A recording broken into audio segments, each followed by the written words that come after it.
আসসালামু আলাইকুম। আমি নাদিয়া আফরিন নিভা, বিষয় শিক্ষক, বাংলাদেশ ও বিশ্ব পরিচয়।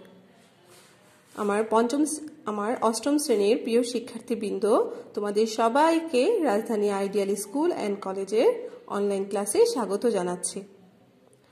আর আমি আশা করছি তোমরা সবাই বেশ মনোযোগ সহকারে ক্লাসে অ্যাটেন্ড করো। অবশ্য জুম ক্লাসে যখন আমি ক্লাস করাই, তোমরা সবাই কিন্তু বেশ লক্ষ্মী মতো মনোযোগ সহকারে ক্লাসটা শোনো, আর বুঝতে না পারলে প্রশ্নও করো। এই জিনিসটা কিন্তু আমার বেশ ভালো লেগেছে। এই জন্য কিন্তু অবশ্যই তোমরা মিসের কাছ থেকে একটা থ্যাঙ্কস পাবে। এই জন্য তোমাদের সবাইকে, যারা যারা মনোযোগ সহকারে ক্লাসে অ্যাটেন্ড করো এবং ক্লাসে নিয়মিত আছে, তোমাদের সবাইকে আমার পক্ষ থেকে অসংখ্য অসংখ্য ধন্যবাদ। আচ্ছা, চলো আমরা তাহলে পড়া শুরু করছি।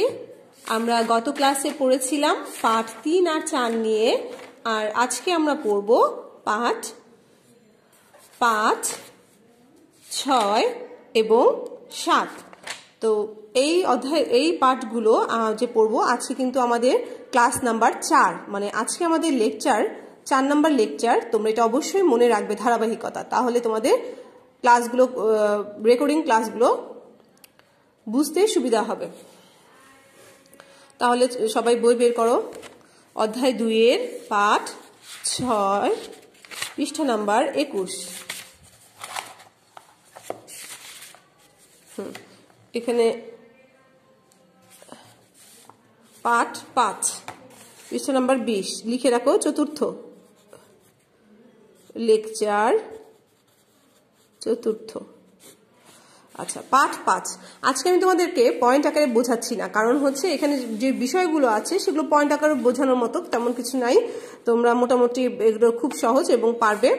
আর পয়েন্ট আকারে যদি আমি লিখতে যাই, আমাকে সবই লিখতে হবে, পুরো বইটাই লিখতে হবে, কারণ এখানে সেক্টর যে আছে, সেক্টর সবই মুখস্থ করতে হবে। তো দেখো, আগেই ভয় পেয়ে যেও না, মূল বিষয়গুলো তোমরা মনে রাখবে। যে তোমরা যে ক্লাস 5-এ পড়েছিলে যে মুজিবনগর সরকার, এটা কিন্তু তোমরা পড়েছিলে 5-এ, মনে আছে সবার? মুজিবনগর সরকার কিন্তু যে গঠন করা হয়েছিল মুক্তিযুদ্ধের শুরুর দিকে, কিন্তু আমরা জানি যে 26শে মার্চ প্রথম প্রহরে যখন বঙ্গবন্ধু শেখ মুজিবুর রহমান স্বাধীনতার ঘোষণা দেন, তখন কিন্তু শুরু হয়ে যায় মুক্তিযুদ্ধ। আর মুক্তিযুদ্ধের শুরুর দিকে মুক্তিযুদ্ধ কিন্তু তেমন গতি পাচ্ছিল না, বা মুক্তিযুদ্ধ শৃঙ্খলিতভাবে পরিচালিত হচ্ছিল না।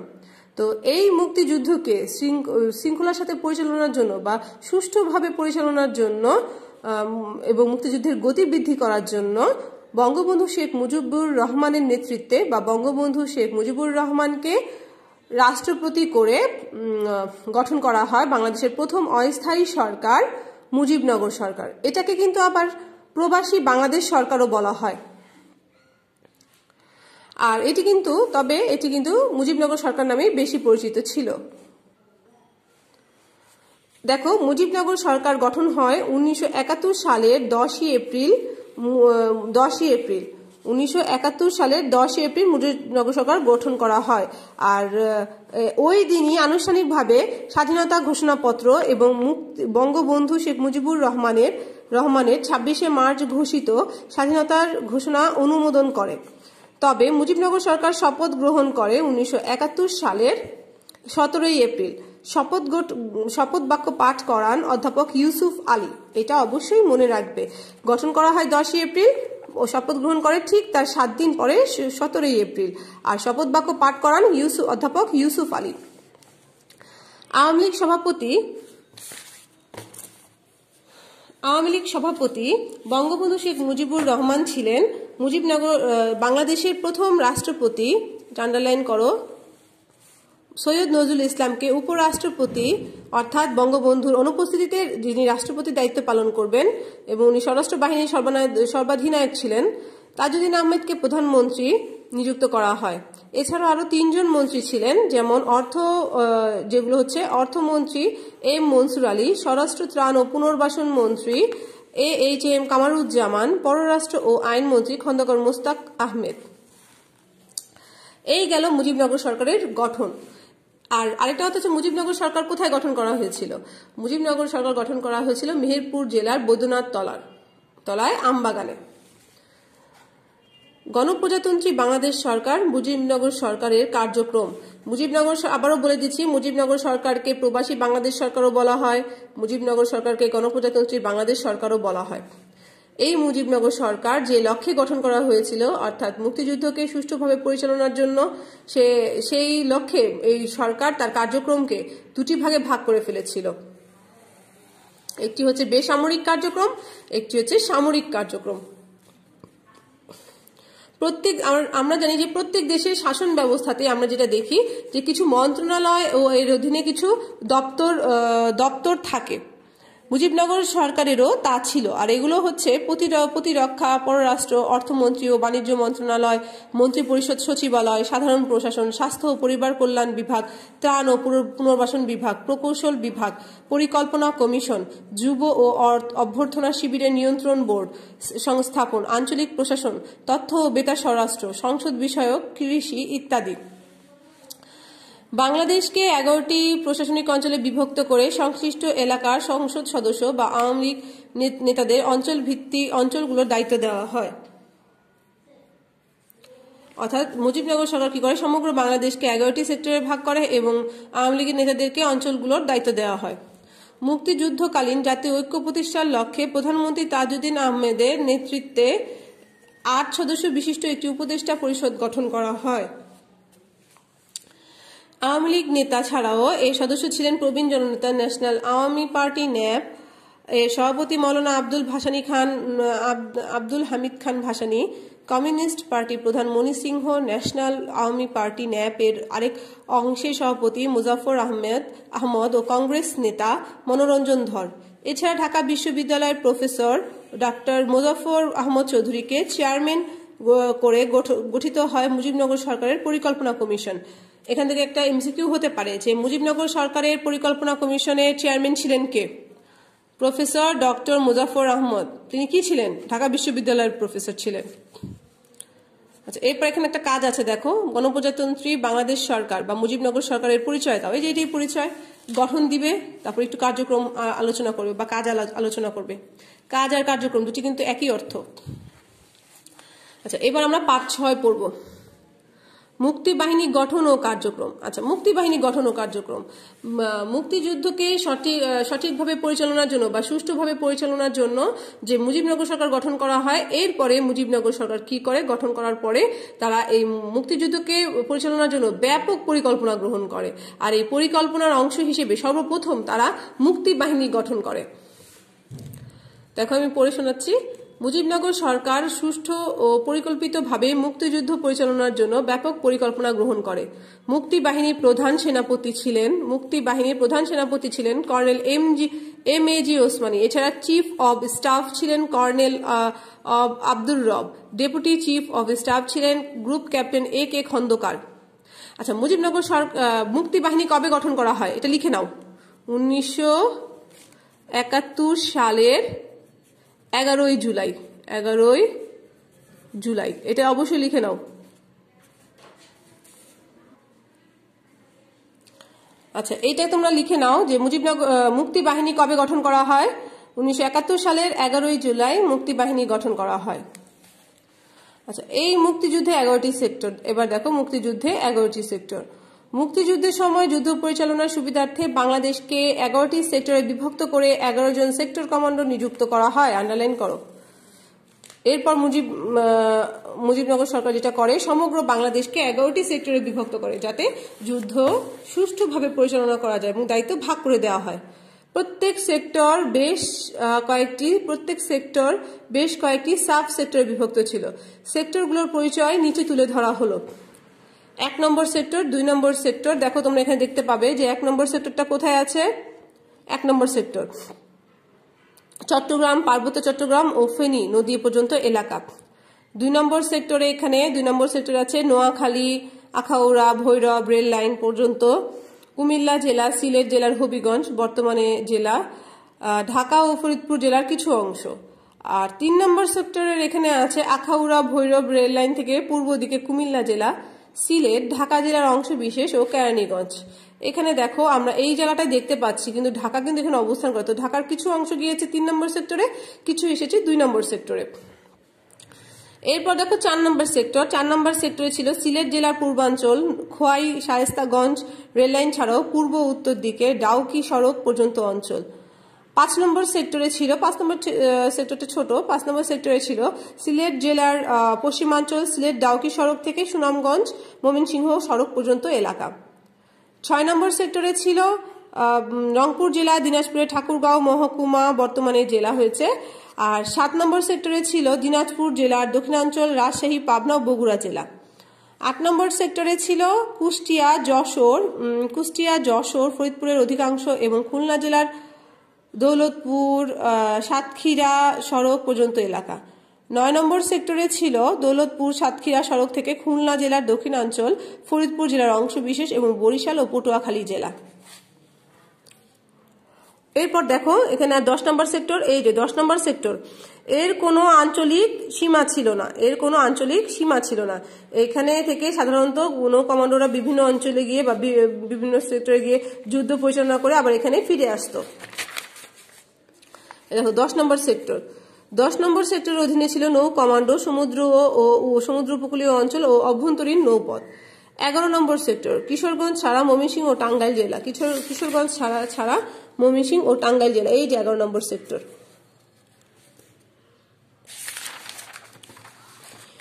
এই ছিল আমাদের সেক্টর, 11টি সেক্টর। এবার দেখো ব্রিগেড ফোর্স। 11টি সেক্টর ও তার অধীনে অনেক সাব সেক্টর ছাড়াও রণাঙ্গনকে 3টি ব্রিগেড ফোর্সে বিভক্ত করা হয়। এই 3টি ব্রিগেড ফোর্সের আবার নামকরণও করা হয়। নামকরণ করা হয়েছিল, যারাই নেতৃত্ব দিয়েছিল তাদের নামের প্রথম অক্ষর দিয়ে নামকরণ করা হয়েছিল। যেমন দেখো জিয়াউর রহমানের নামের জেড, তার ফোর্সের নাম ছিল Z force. Major K M Shafiullah S force, শফিউল্লাহর এস। আর মেজর খালেদ মোশাররফের কে ফোর্স এর অধিনায়ক। এরপর আসবে নিয়মিত অনিয়মিত বাহিনী, অর্থাৎ মুক্তি বাহিনী, যে সরকারি পর্যায়ে মুক্তি বাহিনী গঠন করা হয় এবং মুক্তি বাহিনীর যে কার্যক্রম সেটি মুক্তি বাহিনীর 2টি শাখা ছিল, একটা ছিল নিয়মিত বাহিনী, একটা ছিল অনিয়মিত বাহিনী। আন্ডারলাইন করো। এখন আমরা সেই সম্পর্কে জানব। নিয়মিত বাহিনী। ইস্ট বেঙ্গল রেজিমেন্টের ইউনিটগুলোর বাঙালি সৈনিকদের নিয়ে এই বাহিনী গঠন করা হয়, এই বাহিনী গঠিত হয়। সরকারিভাবে এদের নামকরণ করা হয় MF মুক্তি ফৌজ, অর্থাৎ আমরা কিন্তু এটা 5-এ পড়েছি যে 30,000 নিয়মিত যোদ্ধাদের নিয়ে গঠিত বাহিনীর নাম মুক্তি ফৌজ। হ্যাঁ, মুক্তিযুদ্ধকালে বাংলাদেশ সরকার নিয়মিত বাহিনী হিসাবে সেনা, বিমান ও নৌবাহিনী গড়ে তোলে। এটা আন্ডারলাইন করো। নিয়মিত বাহিনীর অধীনে কোন কোন বাহিনী ছিল? সেনা, বিমান ও নৌবাহিনী। এবার আমরা জানবো অনিয়মিত বাহিনী। সাধারণ ছাত্র, যুবক, শ্রমিক, কৃষক ও সকল পর্যায়ের মুক্তিযোদ্ধাদের নিয়ে বিভিন্ন সেক্টরের অধীনে অনিয়মিত বাহিনী গঠিত হয়। এই বাহিনীর সরকারি নামকরণ ছিল গণবাহিনী। বা FF ফ্রিডম ফাইটার বা মুক্তিযোদ্ধা। তাদের নিজ নিজ এলাকায় গেরিলা পদ্ধতিতে যুদ্ধ করার জন্য প্রেরণ করা হতো। এছাড়া ছাত্রলীগের বাছাইকৃত কর্মীদের নিয়ে গঠিত বাহিনীর নাম মুজিব বাহিনী। কমিউনিস্ট পার্টি ন্যাব, মোজাফফর ভাসানী ও ছাত্র ইউনিয়নের আলাদা গেরিলা দল ছিল। এই গেল মুজিবনগর বাহিনীর যে 2টি শাখায় বিভক্ত সেগুলোর কাজ। এবার আসবে আঞ্চলিক বাহিনী। এই বাহিনী ছাড়াও আরো কিছু অঞ্চল আছে যেগুলোতেও কিছু ছোট বাহিনী গঠন করা হয়। সেক্টর এলাকার বাইরে আঞ্চলিক পর্যায়ে যেসব বাহিনী গড়ে ওঠে তার মধ্যে উল্লেখযোগ্য কাদেরিয়া বাহিনী টাঙ্গাইল, আফসার ব্যাটালিয়ন ভালুকা ময়মনসিংহ, বাতেন বাহিনী টাঙ্গাইল, হেমায়েত বাহিনী গোপালগঞ্জ বরিশাল, হালিম বাহিনী মানিকগঞ্জ, আকবর বাহিনী মাগুরা, লতিফ মির্জা বাহিনী সিরাজগঞ্জ পাবনা ও জিয়া বাহিনী সুন্দরবন। এছাড়া ছিল ঢাকার গেরিলা দল, যা ক্র্যাক প্লাটুন নামে পরিচিত। ঢাকার গেরিলা দল কি নামে পরিচিত ছিল? Crack platoon. ঢাকা শহরের বড় বড় স্থাপনা, বিদ্যুৎ কেন্দ্র, হোটেল, ইন্টারকন্টিনেন্টাল ব্যাংক ও টেলিভিশন ভবনে বোমা বিস্ফোরণ ঘটায় ঢাকার গেরিলারা। এই যে দেখো হোটেল ইন্টারকন্টিনেন্টাল, এটা কিন্তু বর্তমানে হোটেল শেরাটন নামে পরিচিত। এভাবে তারা পাকিস্তানি সেনা ও সরকারের মধ্যে ত্রাসের সঞ্চার করে। ত্রাস অত ভীতি, ভয়, পাকিস্তান সরকারের মনে ভয়ের সৃষ্টি করে। শুধু স্থলপথে নয়, নৌপথে অপারেশন জ্যাকপট নামে পরিচালিত অভিযান চলাকালে একদিকে চট্টগ্রাম বন্দরে 10টি এবং মংলা বন্দরে 50টি জাহাজ ধ্বংস করে মুক্তিযোদ্ধা নৌ কমান্ডোগণ সারা পৃথিবীতে সাড়া ফেলে দেয়। অর্থাৎ এই একসাথে চট্টগ্রামের 10টি এবং মংলাতে 50টি জাহাজ ধ্বংস করে মুক্তিযোদ্ধারা সারা পৃথিবী থেকে আলোড়ন তৈরি করে দেয়, সাড়া ফেলে দেয় মুক্তিযুদ্ধের পক্ষে। এবার দেখো কাজ, বাংলাদেশের মানচিত্র অঙ্কন করে মুক্তিযুদ্ধের সেক্টরগুলো, এটা এই মাত্র পড়েছি, এই যে এটা আর হচ্ছে এখানে আরেকটা আছে গণপ্রজাতন্ত্রী বাংলাদেশ সরকার বা মুজিবনগর সরকারের গঠন ও কাজের বর্ণনা দাও। গঠন, এটা হচ্ছে গঠন আর এটা হচ্ছে কাজ, কার্যক্রম বা কাজ। এখন আমরা পড়বো পাঠ 7। পাঠ 7-এ আছে মুক্তিযুদ্ধে বিরোধী শক্তির তৎপরতা ও ভূমিকা। তোমরা অবশ্যই জানো যে বা টিভিতে দেখেছো যে কিছু কিছু বাহিনী ছিল তখন মুক্তিযুদ্ধকালীন যারা চায়নি যে আমাদের দেশ স্বাধীন হোক। তারা চেয়েছে আমরা সবসময় যেন বাংলা সবসময় যেন পাকিস্তানের অধীনে থাকে, তাহলে তারা লাভবান হতে পারবে। তারা আমাদের দেশের সাথে মানে যেটা বলে আমরা বেইমানি করেছে বা যেটাই হোক, তারা কিন্তু মানে মুক্তিযুদ্ধের বিরোধিতা করেছে, দেশের স্বাধীনতার বিরোধিতা করেছে। এই বাহিনীগুলোর সম্পর্কে আমরা এখন জানব। তখনকার হিসেবে বাংলাদেশের 7.5 কোটি মানুষের, অর্থাৎ তাহলে মুক্তিযুদ্ধের সময় বাংলাদেশের জনসংখ্যা ছিল প্রায় 7.5 কোটি। 7.5 কোটির প্রায় সকলেই মুক্তিযুদ্ধের পক্ষে ছিল, তবে কিছু মানুষ মুক্তিযুদ্ধের বিপক্ষে ছিল। দেখো, পাকিস্তানের অখণ্ডতা রক্ষার নামে এই ধর্মের দোহাই দিয়ে এই স্বাধীনতা বিরোধীরা পাকিস্তানি সৈন্যদের সঙ্গে মিলে হত্যা, লুট, অগ্নিকাণ্ড রাজত্ব কায়েম করে। মুক্তিযোদ্ধা, মুক্তিকামী বাঙালি ও প্রগতিশীল বাঙালিদের খুঁজে বের করে তাদের তালিকা পাকিস্তানি বাহিনীর হাতে তুলে দেয়। তাদের অত্যাচার কখনো কখনো পাকিস্তানি বাহিনীর অত্যাচারকেও ছাড়িয়ে যেত। অর্থাৎ এই যে আমাদের দেশের মানুষ হয়েও, আমাদের দেশের জনগণ হয়েও তারা কি করেছে, মুক্তি বাহিনীর বিরুদ্ধে কাজ করেছে, আমাদের বিরুদ্ধে কাজ করেছে। তারা এত বেশি অত্যাচার করতো আমাদের ওপর, বাঙালিদের ওপর, যে পাকিস্তানি বাহিনীর অত্যাচারও হার মানিয়ে গিয়েছিল। অর্থাৎ পাকিস্তানি বাহিনীর যে অত্যাচার করতো বাংলার মানুষের উপর, তার চেয়ে বেশি অত্যাচার করতো তারা। মুক্তিযুদ্ধের সময় গড়ে উঠেছিল পাকিস্তানি সেনাবাহিনীর বেশ কয়েকটি সহযোগী সংগঠন, অর্থাৎ পাকিস্তানি সেনাবাহিনীকে সহযোগিতা করত, সাহায্য করত। এমন কয়েকটি বাহিনী ছিল: শান্তি কমিটি, রাজাকার, আল বদর, আল শামস, ডক্টর মালিক মন্ত্রিসভা। আচ্ছা, শান্তি কমিটি দেখো, 9 এপ্রিল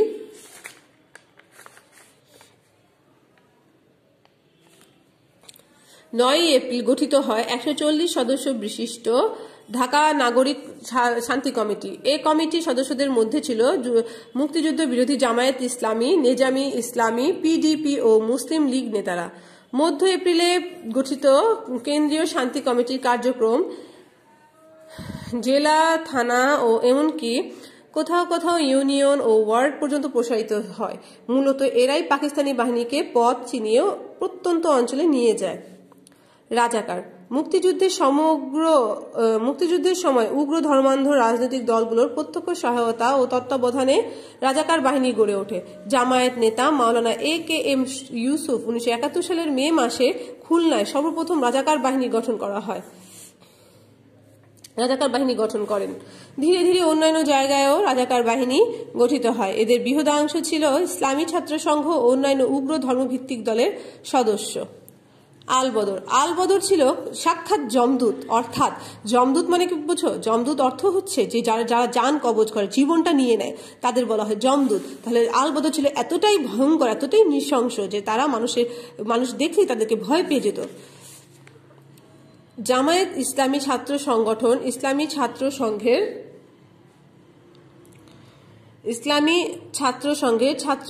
সংঘের ছাত্রদের নিয়ে এই বাহিনী গঠন করা হয়।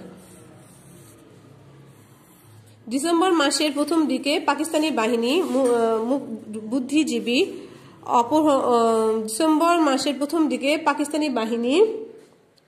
বুদ্ধিজীবী অপহরণ, নির্যাতন ও হত্যার যে পরিকল্পনা করে তা বাস্তবায়ন করে আল বদর। তার মানে বুদ্ধিজীবীদের ধরে নিয়ে যে হত্যা করে তা বাস্তবায়নে কাজ করেছিল আল বদর বাহিনী। এরপর আসবে আল শামস। আল শামস আল বদরের মতোই আরেকটি সংগঠন। মুসলিম লীগ ও অন্যান্য সাম্প্রদায়িক রাজনৈতিক দলের ছাত্র সংগঠনগুলো সম্মিলিতভাবে আল শামস বাহিনী গঠন করে।